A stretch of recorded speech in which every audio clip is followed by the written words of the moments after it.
someone thinks video games, the stereotypical image is of a guy sitting in a dark room playing a first-person shooter game.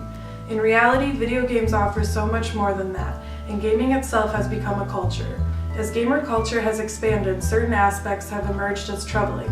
Discrimination against women in video games has always been a popular topic, with many citing the lack of female protagonists and the misrepresentation of women as characters in games. Many have issues with the portrayal of women in games, but that's only part of the problem. Gaming culture is full of implicit misogyny, which can be seen on the growing market of esports, and which exploded during the Gamergate phenomenon in August 2014. Esports, also known as electronic sports, are organized competitions of multiplayer games that are quickly gaining popularity. Games like League of Legends, Dota 2, Counter-Strike Go, and Super Smash Bros. Are some of the most popular games in the competitive scene. Even though esports has a huge audience and many participants, women are hugely underrepresented. Currently, there are no female League of Legends players playing competitively, and only 8 of the top 100 streamers on Twitch are female, a website where gamers can stream themselves playing video games. Whether you're a fan of watching the pros play or watching amateur streams, the lack of women in the field is concerning. There have been a few women who have tried to make a name for themselves in the competitive scene. Team Siren was the first all-female League of Legends team, but they quickly disbanded because of the negative attitude from one of their team members. Team Siren's promotional video received a lot of negative comments because the video didn't focus on their skills, but on the fact they're women. It was a joke in the gaming community, and there was a lot of parodies made on it. I remember when I was 3 years old, I saw my grandpa playing League of Legends, and he was playing as the new champion, Hulk Hogan, at the time. And ever since then, I wanted to be a League of Legends. Other women who try to start a gaming career by streaming on Twitch are discredited if they wear a low-cut shirt. Now, no guy goes in there and types nice things. You only see a bunch of mean things. Because right now, the female streamers that are getting the most attention are the ones that take advantage of the horny nerds that give them attention. Women can't stream just for entertainment. They need to have skills on a professional level, or they're assumed to be cam girls looking for attention. We're put into a corner here.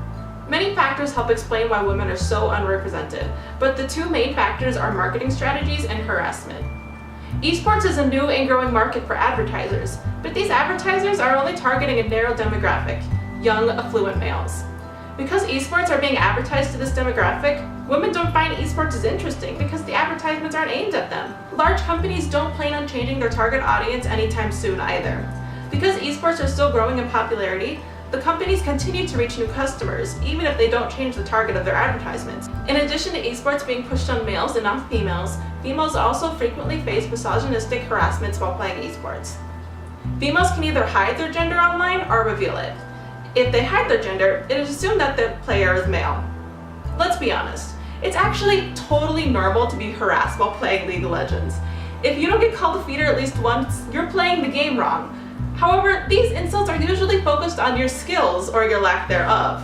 If a player reveals she is female or even has a slightly feminine username, suddenly the insults are about her being female, not her playing or her skill level. Or they go as far to insult her skill level because she is a female. One of the main problems with these attitudes is that harassment is expected in the field.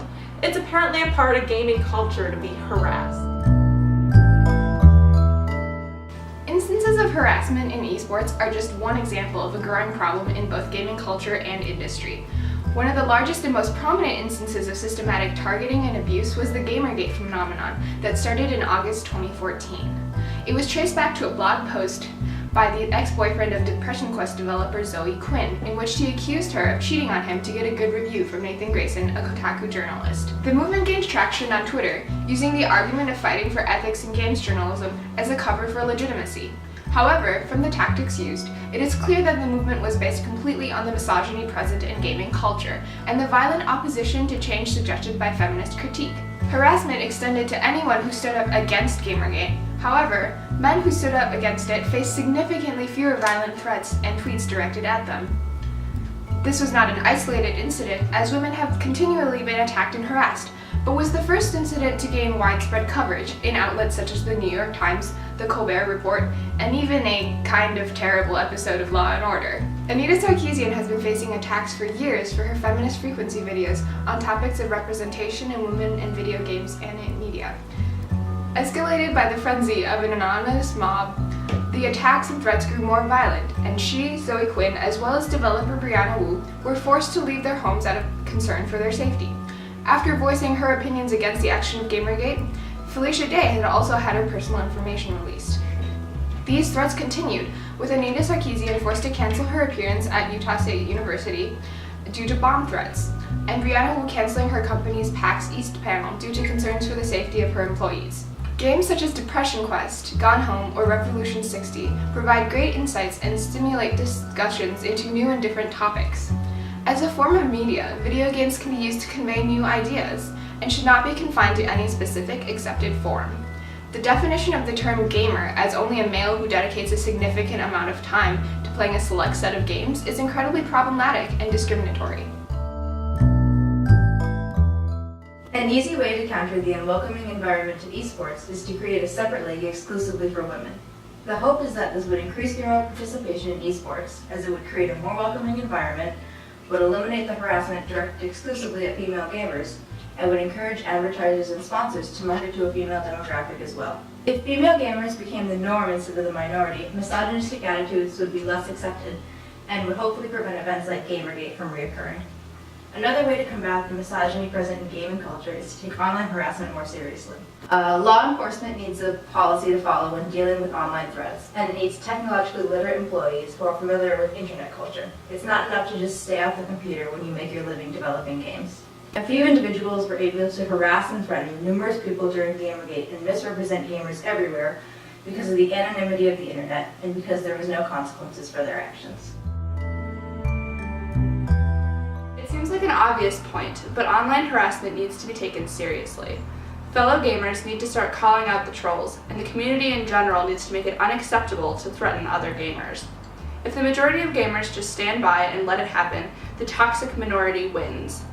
They drive out dissenting opinions with threats and present the absolute worst side of gaming and gamers to the public. It ruins video games and gaming culture for everyone. Controlling the misogynistic harassment, both by making it unacceptable in the gaming community and updating social media standards to combat it, would be a huge step forward in making gaming culture more inclusive.